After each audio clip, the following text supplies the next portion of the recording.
Pourquoi ton cerveau te ment? Nous avons aujourd'hui accès à l'essence de millénaires de pensées, analysées, recondensées grâce aux technologies actuelles. Voici pour vous, parmi les plus grandes révélations servant à ancrer votre âme et relativiser votre perception du monde. Le monde que tu crois réel est un récit qui vient de toi, une narration, et aussi de tout ce qu'on t'a appris pendant des années, ce à quoi on a tenté de te formater. Tes perceptions sont filtrées par ton passé, tes connaissances. Ton cerveau ne cherche pas la vérité, mais à te garder en vie. Comme dans une cage, il filtre, raccourcit, distord les faits, car il préfère la sécurité et l'habitude à la clarté née du changement. Comme une muraille, il te fige par tes douleurs anciennes, tes regrets teintés de grisaille, tes peurs assourdissantes.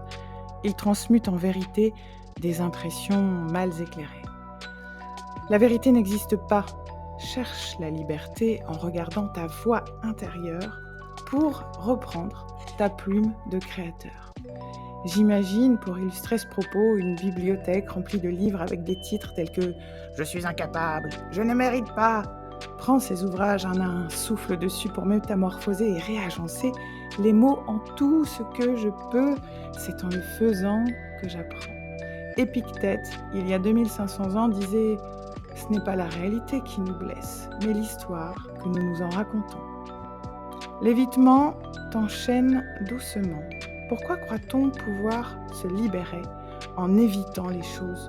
Chaque fuite est une chaîne qui vient se refermer sur nous. L'inconfort ignoré prend une forme fantomatique angoissante. Les conversations évitées deviennent des barrières infranchissables entre les êtres. La peur, camouflée, est un labyrinthe inextricable. Ces silences t'effacent peu à peu de ta véritable voix. Dans ton dos se dressent des cris non exprimés, des ombres de regret. La seule issue, c'est de revenir dans le feu, d'affronter la lumière pour ne plus vivre figé. Mais reviens donc sur tes pas, en validation consciente, heureux des épreuves surmontées. Ce que tu refuses d'affronter ne disparaît pas. Il devient ton destin, Carl Gustav Jung.